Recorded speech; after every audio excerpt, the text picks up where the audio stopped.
Welcome, people, back to my Bible series. Today we're on Genesis chapter 11. Here it is. The Tower of Babel. At one time, all the people of the world spoke the same language and used the same words. As people migrated to the east, they found a plain in the land of Babylonia and settled there.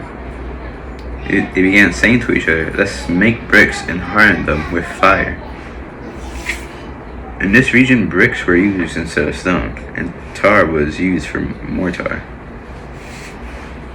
When they said, "Come, let's build a great city for ourselves with a tower that reaches into the sky. This will make us famous and keep us from being scattered all over the world." But the Lord came down to look at the city and the tower the people were building. "Look," he said, "the people are united, and they all speak the same language.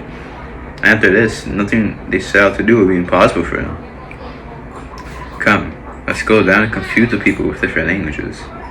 Then they won't be able to understand each other."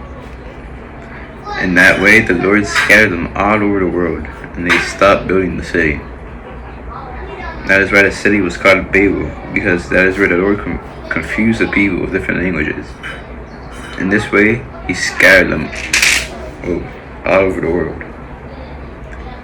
The line of descendants from Shem to Abraham. This is the account of Shem's family.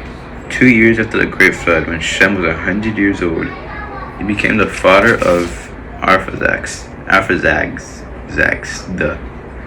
After the birth of Arphaxad, Shem lived another 500 years and had other sons and daughters. When Arphaxad was 35 years old, he became the father of Shelah.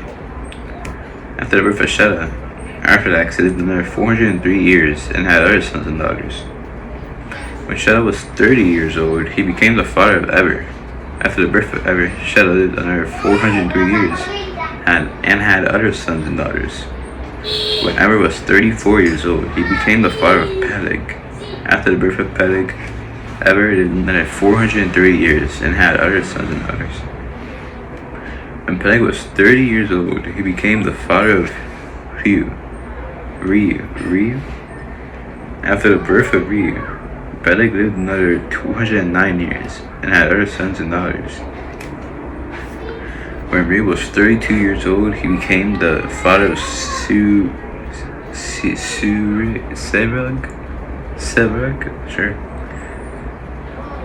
After the birth of Serug, Reu lived another 207 years and had other sons and daughters.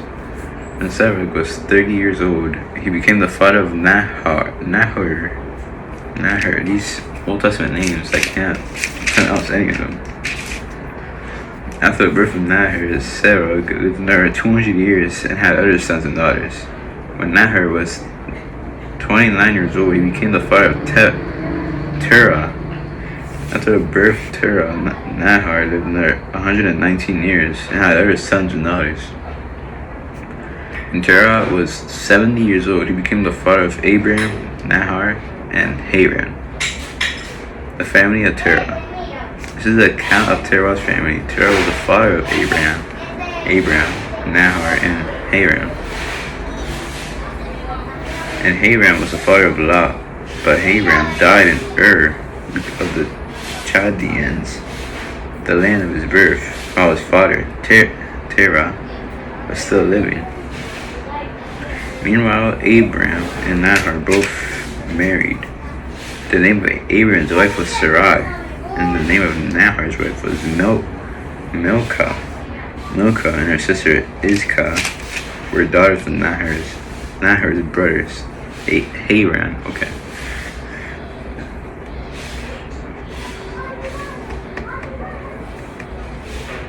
I lost it, yeah.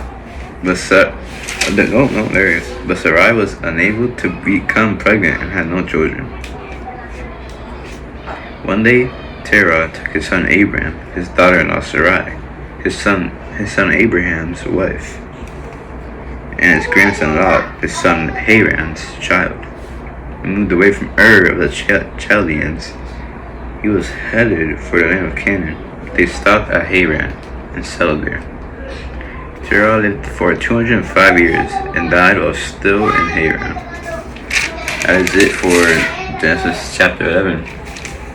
Come back tomorrow for Genesis chapter 12, and thanks for listening. God bless.